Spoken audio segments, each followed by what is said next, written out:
একটি বিশাল বড় ইফতারের আয়োজন যা দেখে খুবই ভালো লাগলো।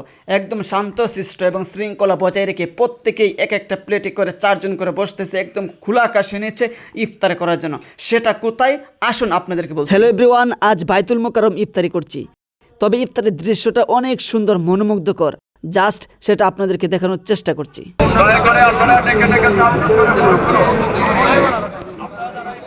আপনারা দেখছেন ঢাকা বাইতুল মোকাররম জাতীয় মসজিদের ইফতারের ঠিক পূর্ব মুহূর্তের দৃশ্যগুলা, যা দেখে অবশ্যই আপনার মন ছুঁয়ে যাবে এবং প্রশংসার যোগ্য। প্রতিটি সারিতে প্লেট রাখা আছে ইফতার করার জন্য। প্রত্যেকেই নিজ নিজ দায়িত্বে এক একটা প্লেটে 4 জন করে বসতেছে ইফতার করার জন্য। যেখানে কোনো হয় হুল্লোড় নাই, যেখানে কোনো হাল্লা চিল্লা নাই, একদম শান্তশিষ্টভাবে সবাই বসছে। আর এই যে দৃশ্যটা দেখতে পাচ্ছেন, এটা হচ্ছে ইফতারের পরবর্তী সময়ের দৃশ্য।